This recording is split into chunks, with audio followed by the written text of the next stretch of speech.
The Declaration of Independence. The Declaration of Independence was proposed at the Second Continental Congress.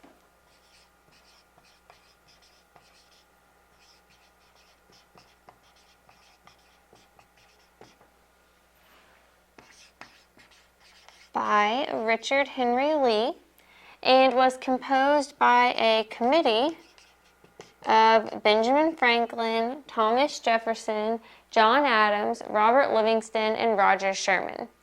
So this was a document that was prepared by a group of people after the idea was suggested by Richard Henry Lee at the Second Continental Congress. The document has three parts: a preamble and reasons for separation. So this is kind of like an introduction. It lists out their grievances against England and their reasons for separating from England in the first place. A theory of government. The Americans lay out a theory for their new government separate from England. And a formal declaration of war. So after laying out all the reasons for separation, declaring themselves independent, coming up with their own theory of government, they formally declare war. Jefferson attempted to make it include a condemnation of slavery, but it was rebuffed. So even at this time, there were some people who thought slavery was wrong, but those people were still in the minority. So in order to pass the Declaration of Independence through the Second Continental Congress and be able to unite all of the 13 colonies, they left that part out because they knew that everyone wouldn't get behind it if it included that condemnation of slavery. The Declaration had many goals. There were many things that the people at the Second Continental Congress wanted to achieve with this Declaration of Independence. First of all, they wanted to enlist help from other British colonies. Right now, a lot of their ports were going to be blocked by British troops, British ships, and so if they could get help from other British colonies in the form of food, money, weapons, that would greatly help their cause. If they were unhappy with the way the British were treating them, their idea was that other British colonies were also unhappy with how they were being treated and might help the Americans. The Declaration was also there to help create a cause for which to fight. It gave all of the Americans something to unite behind and actually fight for. It wasn't just this tax or that tax, or we don't like the way England is doing things. Their cause was, we're going to be our own new country. We're fighting for our country, for our independence. And so people had an actual cause to fight, and it unified all of them. There were still some people who were reluctant, so this was there to help motivate reluctant colonists.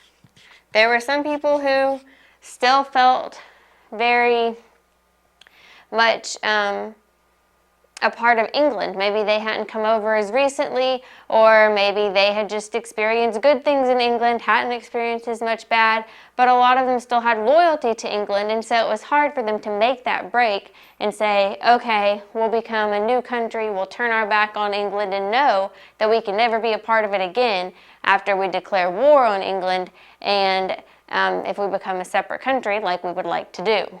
So this was there to motivate those reluctant colonists, to tell them, look, we've got a plan. Here are all the reasons we want to leave. Don't you agree with these? And most of the colonists probably would agree with them. It showed that they had a theory of government and that they were declaring war. So pretty much all of the colonists were united behind this. Another one of the Declaration's goals were to ensure that captured Americans would be treated as prisoners of war. Now, prisoners of war were going to be treated differently than, say, a citizen who you were punishing. That was your own citizen. So, if the English were still looking at the colonists as British citizens who were behaving as traitors, then they would get a much harsher punishment than they would if they were being looked at as prisoners of war. So this was ensuring that captured Americans would be treated as people from another country who were captured as prisoners of war, not as errant British citizens, because basically most of them would be put to death immediately as traitors if they were caught and they weren't recognized as prisoners of war. So this was there to help serve to protect any Americans that were captured by the British. And another one of the Declaration's goals was to establish an American theory of government. In fulfilling this last goal, Jefferson borrowed heavily from Enlightenment thinkers.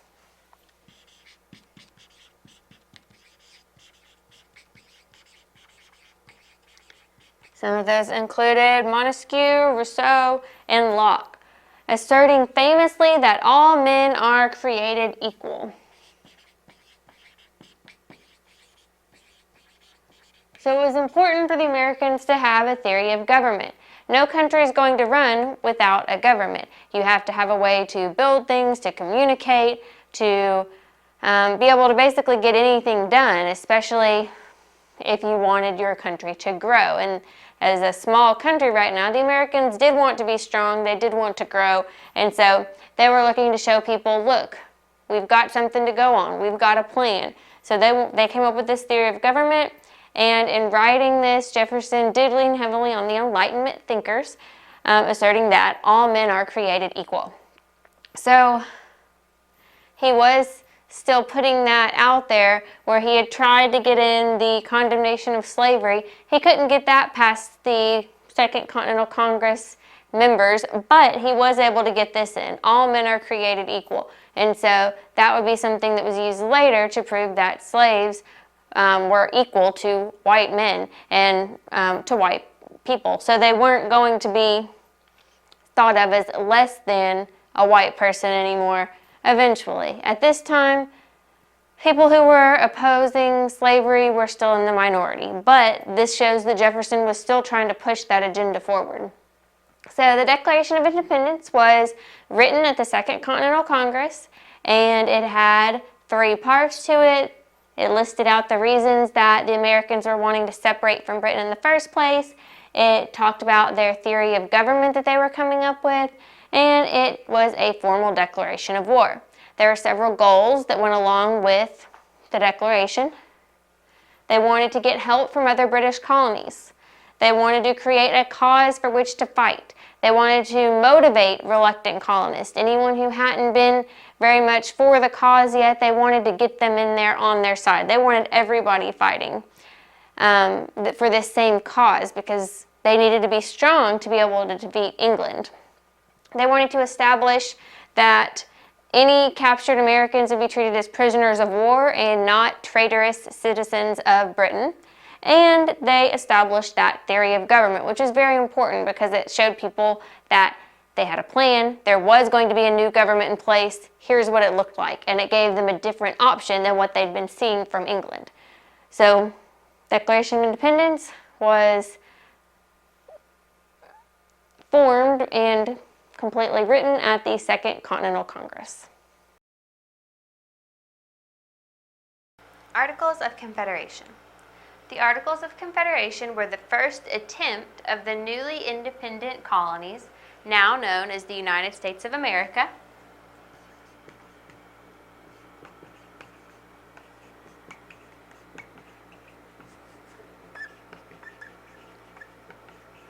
to establish the basics of independent government.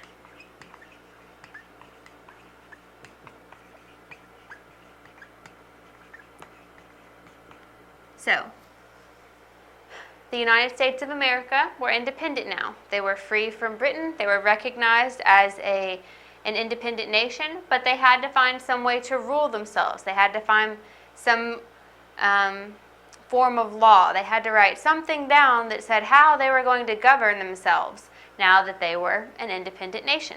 So the Articles of Confederation were their first attempt at this. The Continental Congress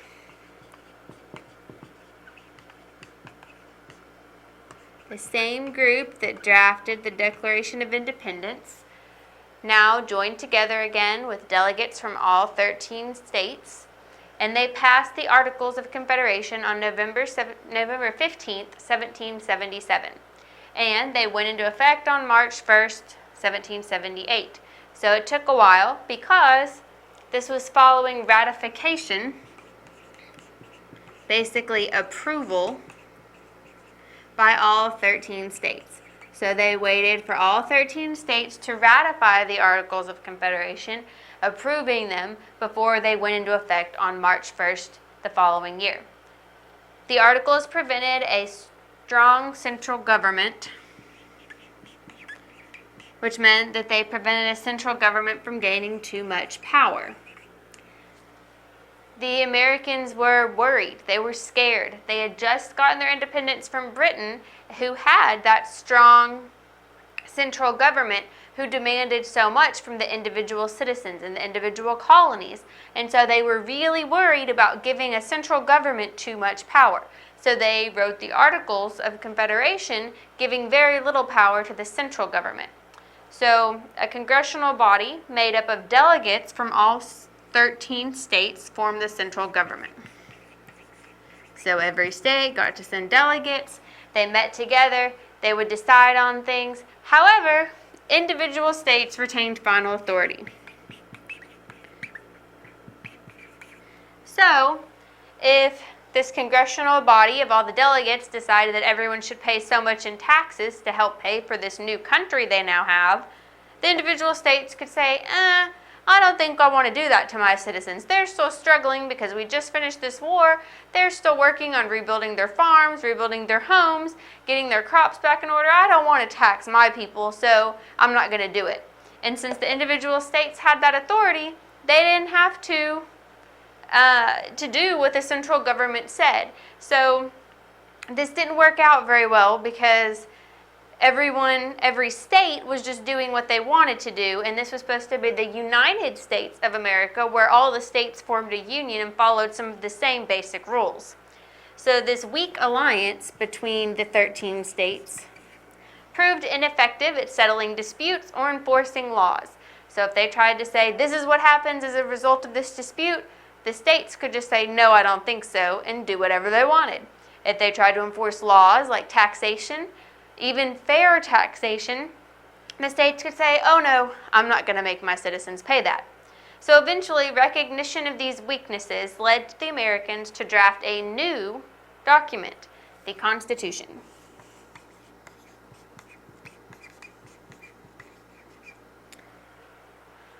So, the Articles of Confederation were the first attempt of the Americans to write something that described what kind of government they were going to have. It didn't work out very well because it gave power to the individual states, but very little power to a central government that could unite them all. So in the end, they had to write something new, the Constitution.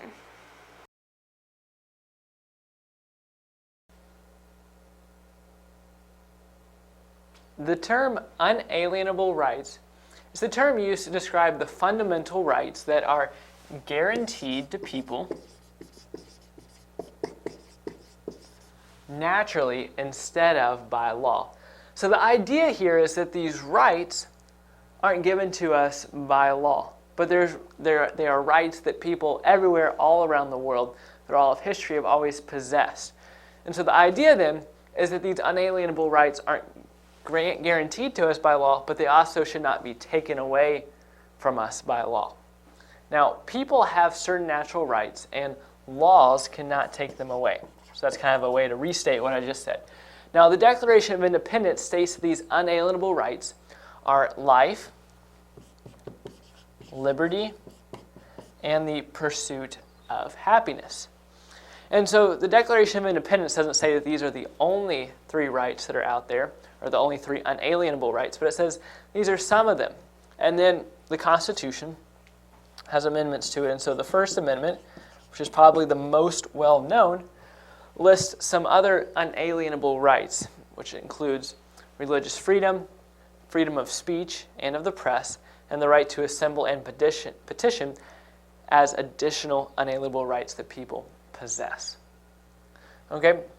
So there's not a set standard of unalienable rights. This is more of an idea that people have as to what rights people always should have.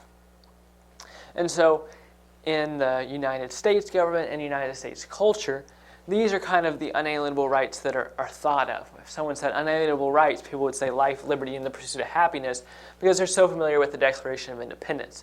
But in another culture, in another setting, under another government, people may think of unalienable rights differently.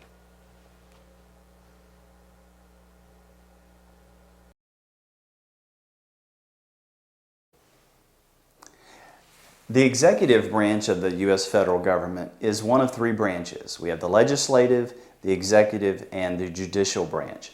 The executive gives the most familiar face to it because the executive branch is the office of the president.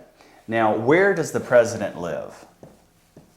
In the White House. The president lives in the White House, and which is a very familiar icon, which looks something like that. We'll go ahead and label it. White House. And so you have this is the U.S. president, and underneath him would be the vice president. And then there are some appointments that the president gets to make. And there's a number of these. And what are these? What's the body of these appointments called? Where you have like the Secretary of State and Secretary of Defense. What are these called? The cabinet. These are the cabinet positions. And there are 15 different departments, ranging from Department of State, which is one of the oldest and most respected, all the way down to Department of Homeland Security, which is a more recent creation.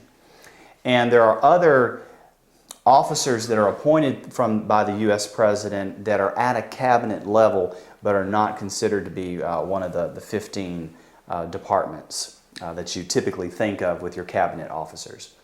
Now, the president is a very powerful position. It was the presidency was created and our system of government was created with the U.S. Constitution in 1787. And we had George Washington, who was our commander-in-chief at the time. And so when the Constitution was written, it was crafted where a man like George Washington, a very popular, powerful figure, would be in that office. And so the powers that were invested in the office were kind of tailor-made to someone like him. And so as a result, the United States has a very powerful presidency as compared to some other countries. What are some of the powers that the president has? I'd like to just list them. Leader of the military? He's the leader of our armed forces. He's our commander-in-chief.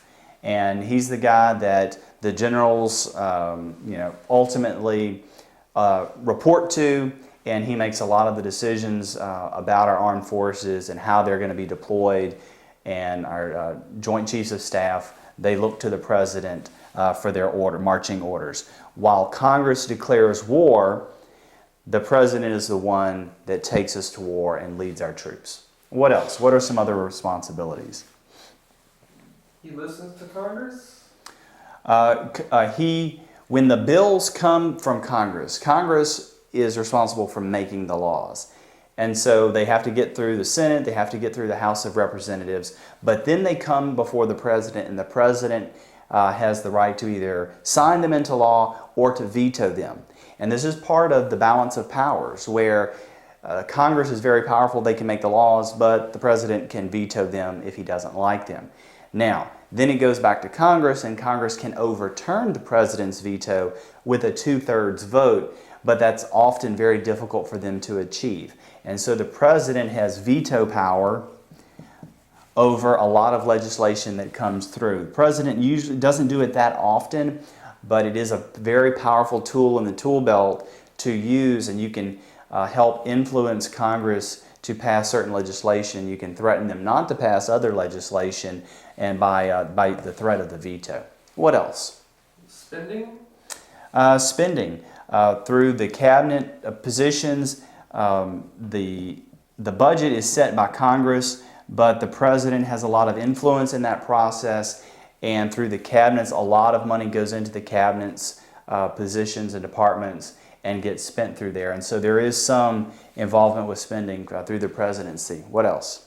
Can he declare states of emergency, like storms? Or? Yes. Whenever there's a hurricane or a tornado or some other natural disaster that moves to the area, the president can authorize FEMA and emergency response to go to that area to pour in relief funds and help out. So, help declaring states of emergencies.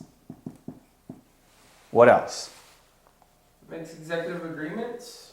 Yes. Part of Congress's responsibilities is to approve treaties, but the president is the one that makes the initial negotiations. When you think about it, a foreign power, we're dealing with a foreign power as the United States. The president is the one that sits down across the table from a foreign leader and tries to hammer out the details of this is what our treaty should be.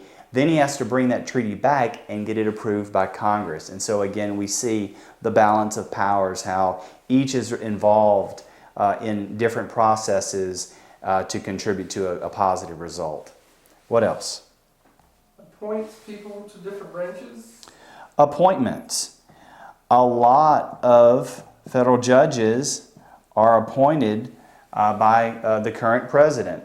And as judges, either they die or they retire, and the U.S. president is the one that makes those appointments.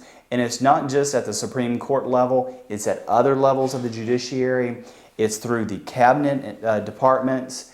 The president has a huge impact with appointments. Now again, this power is tempered through the through the legislative branch, which has the authority to deny some of the appointments. And so you can sometimes see a conflict between Congress and the president, where the president wants to appoint a certain person, but Congress says, no, you can't, come to us with a different name. What else? Doesn't he grant pardons to criminals? Or? Pardons. This is a controversial use of presidential power at times, but as a way for the executive branch to have a check to the power of the judiciary. If someone is sentenced for a crime and the president feels that they didn't get proper treatment or something should be done, the president is a measure of last resort and can step in and can issue a pardon to a person that absolves them of the crime and can free them of their sentence. And so, but a lot of times people may feel that that was unwisely used, and so that's why it can be a controversial power.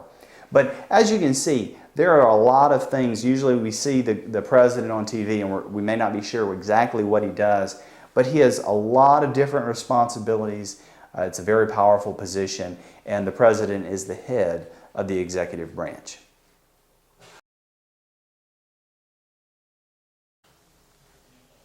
The judicial branch of the U.S. federal government is one of the three branches. You have the legislative, which is Congress, you have the executive branch, which is the president, and then you have the judicial branch, which is our system of courts. And the highest court in our land is which court? The Supreme Court. The Supreme Court. And where does the Supreme Court meet? In Washington, D.C. In the Supreme Court building. It was a trick question. Okay. And they have a bunch of steps out in front, and it looks something like this. See, we'll get a roof there. Keep the rain off their heads. How many Supreme Court justices are there? There's 9. 9 Supreme Court justices. And who appoints them? The president? The president. The president makes the nominations, and then Congress has to vote to approve them. And how long do they serve? How long do Supreme Court justices and all federal judges serve? Don't they serve for life? They do. They serve for life. So they can choose to retire, and a lot of times they'll choose to retire at a time when a president of the same party that appointed them is in power, to kind of preserve the balance of power, if you will, between parties on the Supreme Court. And sometimes they may die in office, in which case the current president would appoint them. Now, aside from the Supreme Court, below that, there are courts of appeals. And there's one court of appeals for each judicial circuit in the country. Now, how many of those are there? 13? There are 13. So there's 13 courts of appeal that feed cases into the Supreme Court. Now, underneath Court of Appeals, the lower level are district courts. And how many district courts are there in the country? Like 94? 94. Very good. There's 94 district courts. And so cases that are heard at this level, some of them are appealed to this level, and some of those are appealed to this level. Now, how many cases do you think the Supreme Court are put to the Supreme Court, and where the Supreme Court is asked to hear these cases in a year? How many laws? Couple hundred? 4,500 are presented to the Supreme Court. But they don't hear 4,500. They only hear about 200 a year. And so there aren't that many cases that are heard by the Supreme Court relative to the demand. But they choose cases that are benchmark cases that would kind of explain possibly a controversial area of law. And each of their verdicts is closely watched because it trickled down and affects opinions at all the different levels. Now, when you think of the judicial branch, you think, well, what do they do? Because Congress makes the law, the President enforces the law. What the judiciary does is they explain the laws, okay, or they interpret the laws. And the way they do that is they make judgments. And so Congress will make a law, and it'll be applied to a certain situation. But you may have lawyers or businesses or two people on different sides that think that this law should be interpreted a different way. Well, who's to decide? If you have a law that says something should be done, but it doesn't quite define how it should be done, or who should do it, or how much they should do it, or when they've done it enough, who makes that decision? So what happens is a lawsuit gets filed between two parties, and it's taken before a district court judge. And they hear out the matter, and they decide through their understanding, their interpretation of the Constitution, through looking at other laws that have already been passed and judgments that have been rendered, and they make a decision on how the law that Congress passed should be interpreted. And that settles things. Now, one of the things they can do, one of the early powers that is very important that the U.S. Supreme Court kind of took upon itself, it's not spelled out explicitly in the Constitution, is the power of judicial review. Okay? And this is a very important concept and one of the most important terms that you should remember when it comes to the judiciary and the judicial branch. Judicial review is the power of the courts to determine if a law is unconstitutional. So if Congress can pass a law, but the Supreme Court in particular can look at that law and say, this law violates the U.S. Constitution. And the U.S. Constitution is the highest law of the land. And so when you have two laws in conflict, which one prevails? The Constitution prevails. And the Supreme Court is there to make sure that Congress doesn't pass laws that are unconstitutional. And if there's a question of, is this law constitutional, the Supreme Court makes the decision. And effectively, whatever they decide is supposed to be the correct answer on the constitutionality of a given law. And this is a very important power. It helps curb the power of the legislative branch to make laws. And so if Congress goes out there and makes just a wild, crazy law, the court system can rein that in and keep it from taking over and dominating our constitutional system that we have. And so it's an important part of the three branches. It's to protect our liberties and make sure that Congress or the President don't trample roughshod over them. Some of the judgments can be controversial, and people can say that a judge abuses their power. But the intent of the Constitution was to divide the powers and to make it where each side had a different strength and it would be balanced across the board. And so this is the judicial branch, and they explain the laws that Congress makes.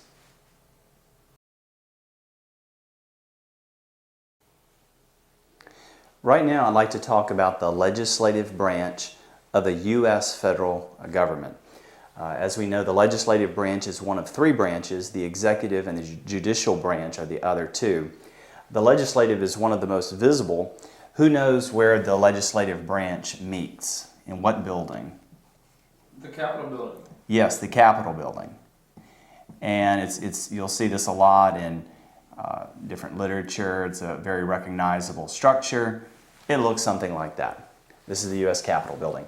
Now, how many different divisions are there within the legislative branch? There's two. You have the Senate, which has 100 members, and then you have the House of Representatives, which has 435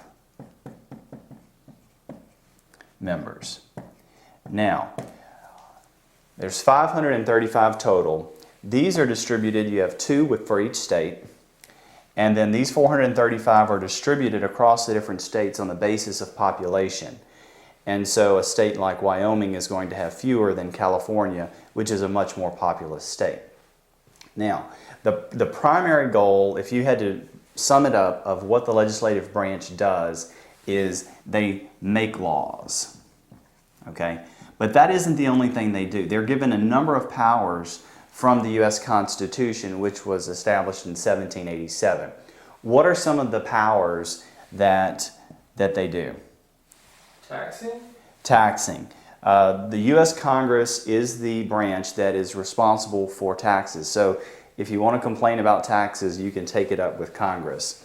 So they deal with taxes. And part of that, when you take in money, that's revenue, but then they also are responsible for the spending side of that. And so spending, because they come up with the federal budget. And so all the money that gets spent, Congress is the one that decides where it gets spent. What are some other things that they are responsible for? They can declare war? Congress is the only body that is authorized to declare war. I know in recent history, it seems that presidents have just been taking executive powers under their own authority and effectively declaring war, but Congress is authorized by the U.S. Constitution to declare war. And so, for example, in World War II, it was Congress that voted to declare war on first Japan and then Germany as we got into World War II. What else? To impeach? Impeach. If a president does something that everyone considers to be treasonous or horrendous enough that they should be removed from public office, the Constitution has given the legislative branch the power to impeach the president and other members that are considered just to need to be removed. Now, the House of Representatives can hold a vote to impeach, and then the Senate will have a separate trial on the impeachment, and it's got to go through both houses of Congress to be able to remove an officer from their position. What else? Treaties? Treaties. The Constitution establishes the president as the person that is authorized as an American to go to other countries and deal with their leaders and try to make foreign treaties. But once the president comes back, Congress is the one that has to vote to approve those treaties. And again, there's a check and balance here. The president can initially negotiate it because it's better to have one person sitting across the table and making those negotiations. But Congress has oversight to make sure that that treaty is in a way that the American people are going to agree with. What else? They define jurisdiction?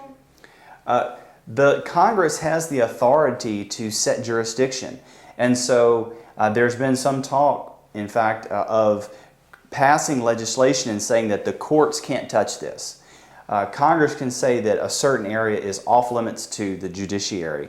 And so while the judiciary has judicial oversight and judicial review over the laws that Congress passes, it is permitted by the Constitution for Congress to say that hands off, and the judiciary has no authority to deal with something. And so they set the jurisdiction of the courts. Any others? As you can see, the primary focus is to make laws, but there are a lot of other very important things that the legislative branch is responsible for. And sometimes when you think that, a lot of stuff, there's conflict and gridlock, it's because you have these two houses, the House of Representatives and the Senate. And something has to go through both houses to be able to become legislation, for a treaty to come in effect. And another thing is to confirm appointments. When the president appoints his his cabinet officers, if Congress doesn't like those cabinet officers, they can vote not to confirm the appointment. Or judicial appointments. The president makes a lot of appointment of judges, for example, Supreme Court judges, but Congress has to approve those selections, and if they don't, then the president has to go back to the drawing board and find another appointee to make. So a lot to remember, but this is a very important branch of our government, and through making laws, it impacts our lives every day.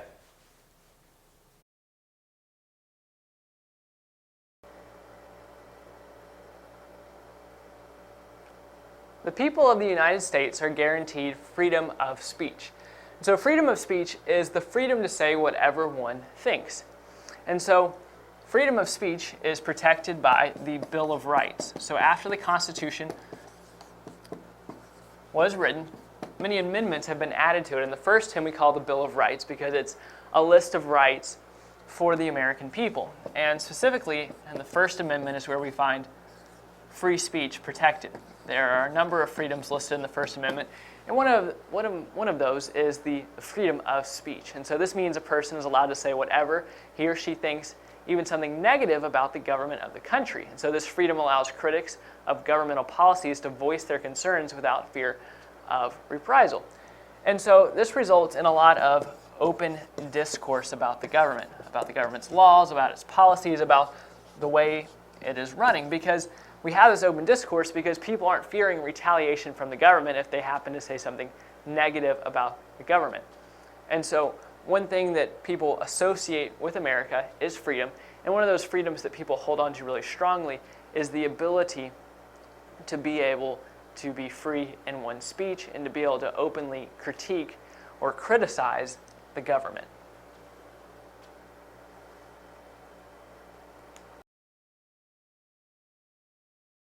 Drafting the Constitution. After the Articles of Confederation weren't working out for the new nation of the United States of America, they decided to come up with something different. Delegates from 12 of the 13 states of America met from May 25th to September 17th, 1787 at what became known as the Constitutional Convention.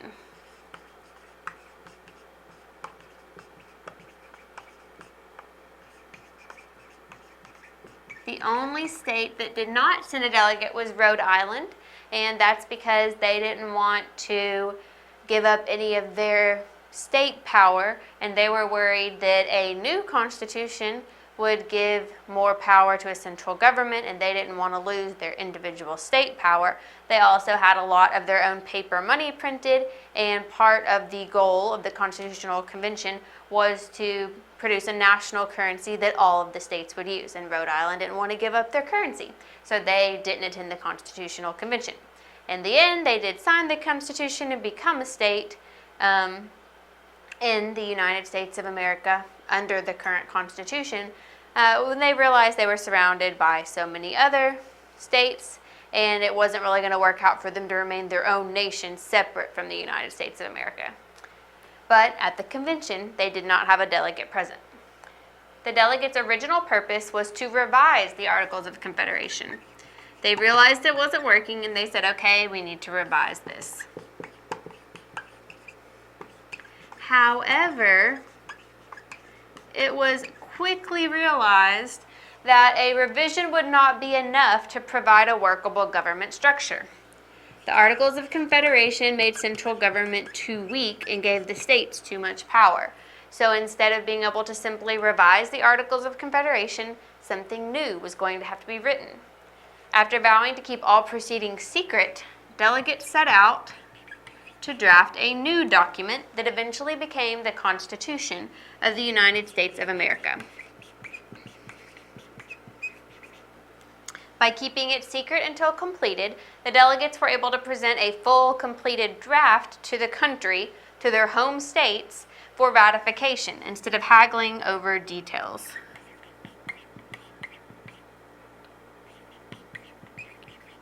So they could bring home this completed document and say, okay, it's time to approve this home state, and each state could ratify it. Instead of having to haggle over every detail, the members of the Constitutional Convention, those delegates, worked out all the details, and even with them, there were a lot of people there, so it took a lot of haggling to get it worked out. But instead of going and bringing everything back to your home state for a vote, they all decided right there in the convention on all the details, and then brought this completed document home and said, okay, now it's time for our state to ratify this. So each state had its own convention, and eventually all of them ratified the Constitution. The first part of the Constitution focused on separation of powers. And this was important to the Americans because they did not want the central government to have too much power, since they had just gotten out from underneath the British Empire's rule, where it was very harsh. They had received a lot of unfair taxation and a lot of unfair laws that they thought took away their natural rights. And so they wanted to be sure that wasn't going to happen again in their new government by giving too much power to a central government. So they included 3 branches of the central government, which include the legislative, which consisted of a bicameral Congress, which today we know as the House of Representatives, and the Senate. There are 2 different houses for Congress. The executive, which is the president, and the judiciary branch, which is the Supreme Court and other federal courts. So you've got your legislative, your executive, and your judiciary branches. And the delegates included checks and balances to keep any one branch of the central government from gaining too much power. So in that way, they were able to appease all the delegates and make sure that they weren't going to give too much power to one branch of the central government and would not, in effect, give too much power to the central government as a whole. And the states could still retain some of their individual rights. And that is how our Constitution was drafted.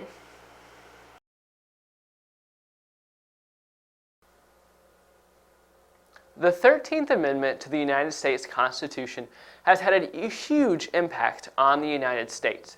It was ratified on December 6, 1865. So the 13th Amendment was passed during the Reconstruction era. And the Reconstruction era existed after the Civil War ended. So this was a time when the Confederate states that had broken off from the whole United States were joining back together with the northern states to form one complete U.S. again. And so this was a difficult time for the country. A lot of laws had to be passed to help figure out how this was going to happen, how all these states were going to join back together.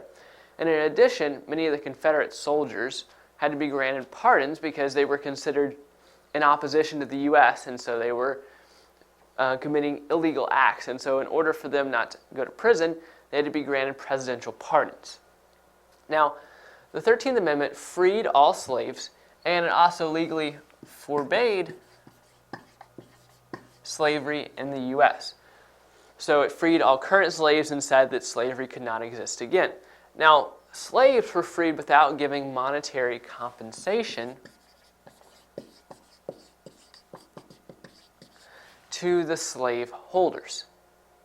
And this is because this was considered an illegal act now, and so it didn't make sense to give money to the people because they were doing something illegal. And it's interesting, though, because these slaveholders saw their slaves as their property. And so since they were losing their property, they would want to be compensated for it. So this was a huge financial loss to the slaveholders. Now, what kind of impact did the 13th Amendment have? Well, for one, it changed the societal composition of the South and some of the border states. Because before, African Americans were generally slaves, but now they're just normal citizens. It also changed the economy. Because like I said earlier, the slaves were considered property, and so these slaveholders had to pay for them initially, but after that, they didn't have to pay wages. Now, if they were going to hire African Americans, they had to pay them wages for their work, and so this changed the economy. In some cases, maybe it was too expensive to own these slaves or to employ these slaves. And so it created economic change in the South.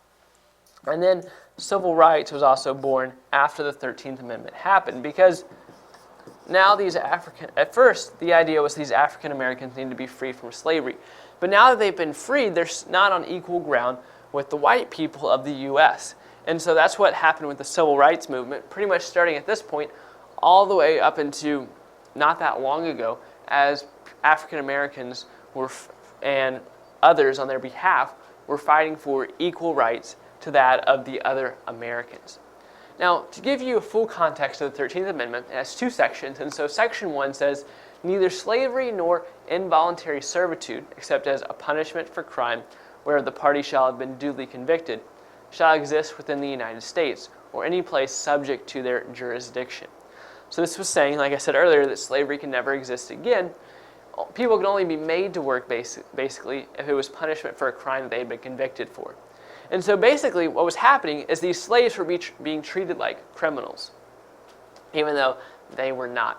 And then Section 2 says Congress shall have power to enforce this article by appropriate legislation. And so that's some of the legislation I was talking about that was born out of the Reconstruction era. So this 13th Amendment was passed, but now other laws had to be put in place to help this process of the slaves being freed go smoothly.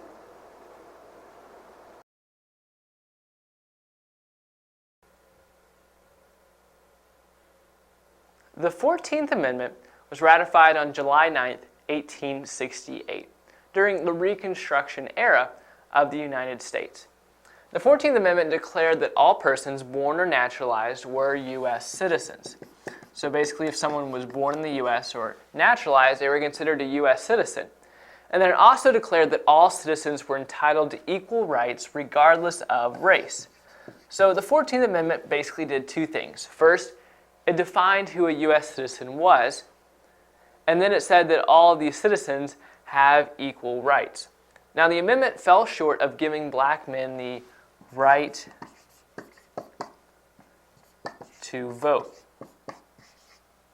but it paved the way for the 15th Amendment, which did give black men the right to vote. Now, this amendment angered women's rights activists because it made the right to vote a male right. And it wasn't much later until the 19th Amendment that women were given the right to vote. Now, the major impact of the 14th Amendment was that human rights were granted at the state as well as the national level through the Due Process Clause.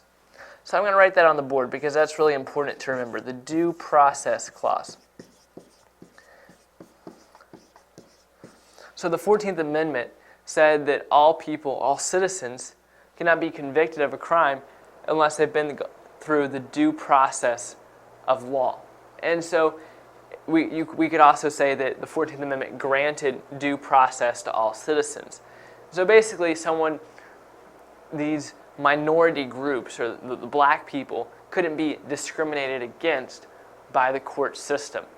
They were given the same rights to a fair trial under the Bill of Rights that white Americans were given as well. So again, the 14th Amendment did basically two things. It defined who U.S. citizens were and said that they were all given equal rights.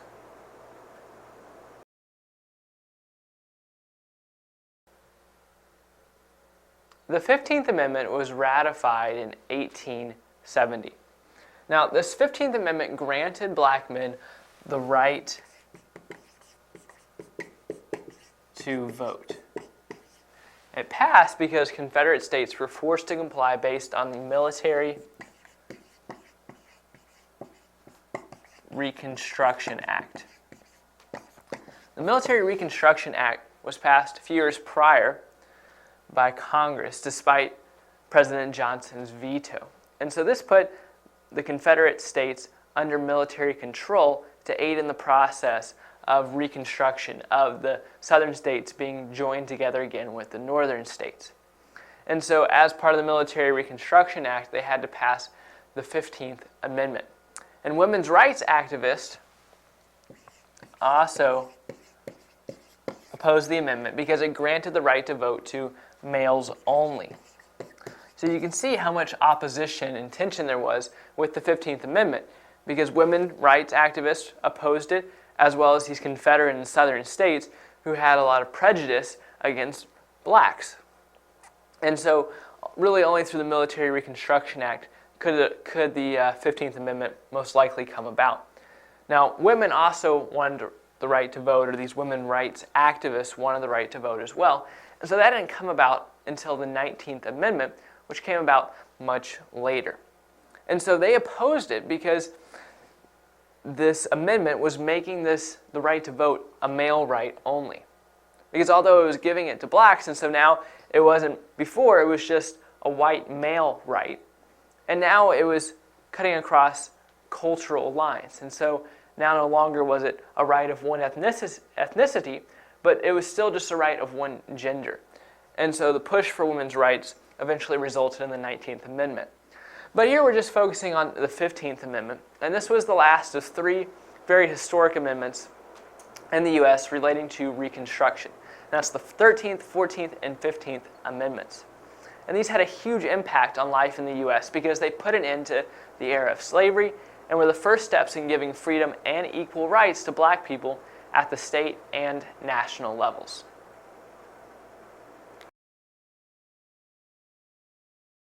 Marbury versus Madison. William Marbury was one of the Federalist judges removed from office by the Judiciary Act of 1802.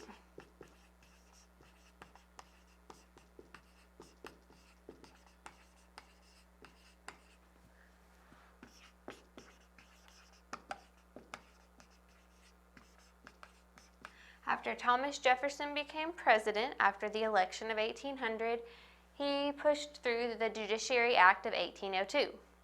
Now, the Judiciary Act of 1801 had been passed with the intention of keeping Federalist judges in place after the election, but Thomas Jefferson passed an act a year later that removed 42 of those Federalist judges. So William Marbury was one of those Federalist judges that had been removed from his office.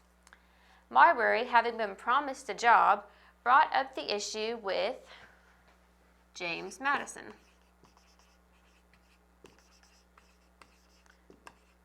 who was then Secretary of State, but James Madison pleaded ignorance. He said, "I don't know anything about this promise you received. I'm not going to honor it." Now the issue became contentious, and in 1803 came before the Supreme Court as Marbury versus Madison.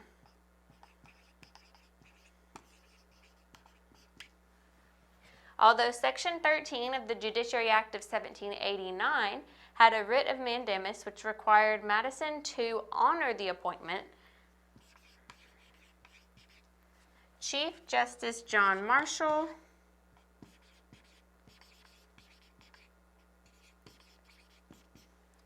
declared this section unconstitutional. So he declared Section 13 of the Judiciary Act of 1789 unconstitutional because he said that that was beyond the scope of the Constitution. It was inconsistent with what the Constitution actually gave Congress the power to do, and so the Supreme Court under John Marshall said that actually they didn't have to honor giving Marbury that job because what he was claiming he should get the job under was actually an unconstitutional part of the act. This was a historic act. Before now, the Supreme Court had not declared measures unconstitutional on a national level before. So, this was something that Congress had enacted. It wasn't something that was a state law or state situation that they had said, oh, that's unconstitutional. We're not going to have any of that. This is on a national level where the judicial branch was checking the legislative branch. So it was a very important event in the scope of the United States history because it was giving the judicial branch more power, or at least establishing that the judicial branch had that power. Since the three branches of government are supposed to have checks and balances on each other to make sure no one branch becomes too powerful, it was very important that the judicial branch was showing they had this power. Marshall established an independent judiciary with this case. He is quoted as saying, "The Constitution is the supreme law of the land, with the Supreme Court as the final interpreter." And that is pretty much how it goes. The Supreme Court gets to interpret the Constitution. If there's a part in there that's up for debate, then the Supreme Court can interpret it whichever way they think is most fair or most what the writers of the Constitution had in mind.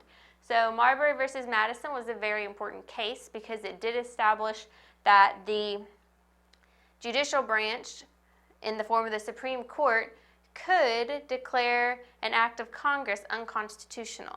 So the judicial branch had that important check on the legislative branch. So this is very important in the scope of United States history.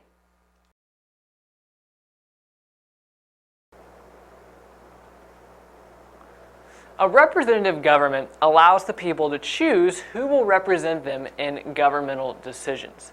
And that's exactly what happened in the 13 colonies. Each colony was given the opportunity to choose representatives.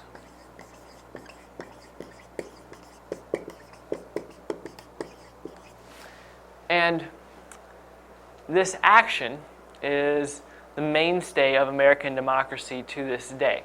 And so by the colonies choosing representatives, it set a precedent for the government all the way up until present-day America today, where we still choose representatives to represent us in government. Now, the colonists did not like the tariffs that were imposed upon them by King George III. And so in order to make sure they didn't have tariffs imposed upon them, they wanted a system of checks and balances. And so the last thing they wanted was to live under a system without checks and balances.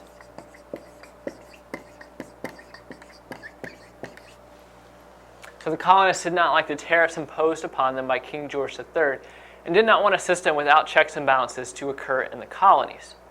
And so with this representative setup, citizens could vote on candidates that would vote for them on the local, state, and federal level, since most citizens had other jobs to attend to. So the idea here is that you could set up a government where the citizens vote on every issue. So a bill comes up about a new tariff, and so all the citizens go to the polls and vote on that bill. But the easier thing to do is to vote on people who are going to represent you, that are going to deal with all of those issues, because people have to be able to focus on their own jobs to keep the economy running. And there's really just too many bills and too many government issues to be dealt with by the population as a whole. And so the responsibilities lie on people who are voted in by the citizens. And so a representative government allowed the colonists to keep the interests of the people in mind rather than impose laws produced by a monarchy. Because with a monarchy, that person is not voted in by the people. And so that candidate or that person in power does not have to answer to the people. But with a representative government, they're going to come back up for re-election. And so if they do not represent the interest of the people, then they may get voted out of office, which leads me to my next point. Representatives could be voted out of office if they do not represent the interest of the people. So a representative government promotes greater responsibility on the part of the government than does a monarchy, because they have to be able to please their constituents or please the people who vote for them. So what all of this did is allow colonists to have a means of control over tariffs and laws that affected their own lives, because with a monarchy they had no control. And so even though they weren't directly voting on tariffs and other laws that affected their lives, they were able to decide who did vote over those tariffs and other laws.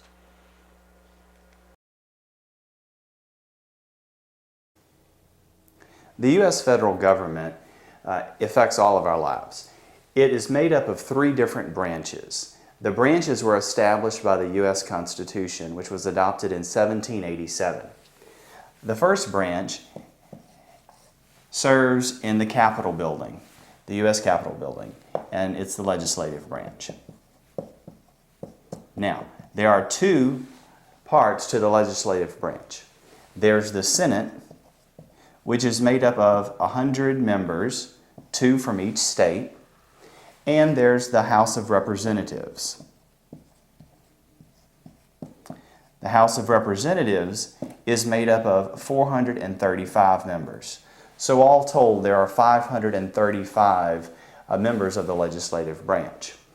And these are designated based on census numbers to each state. And so a state like California has a lot more representatives than a state like Delaware. The second branch is the White House, and this is the White House, and it's the executive branch. The executive branch includes the president, and you would have the vice president and the cabinet. There are 15 different cabinet positions, ranging from the Secretary of State, which is the oldest, most prestigious of the cabinet offices, and all the way to the Department of Homeland Security, which is a more recent creation. The third branch of the government is the judiciary, which is housed in the Supreme Court, which is the top court of the land. Now, the Supreme Court, underneath them, there's the Court of Appeals, and underneath those are district courts. And very few cases actually make it all the way up to the Supreme Court. Most cases are heard at the district courts, and then if one of the sides appeals, it may be heard by the Court of Appeals, and then the Supreme Court is the final arbitrator in any lawsuit that is filed. And so these are the 3 different branches of government, and they all have different powers, and the Constitution was structured this way so that there are checks and balances between each of them, and they each have a different function. The legislative function is to make laws. And that's why we hear about different congressmen or senators that may be arguing over which laws we should have. The executive branch, they enforce the laws.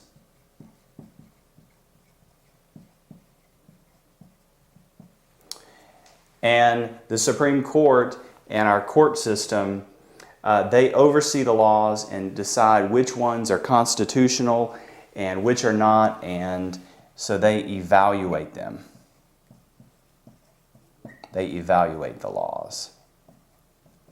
And they can determine if a law should be considered unconstitutional and removed from the books.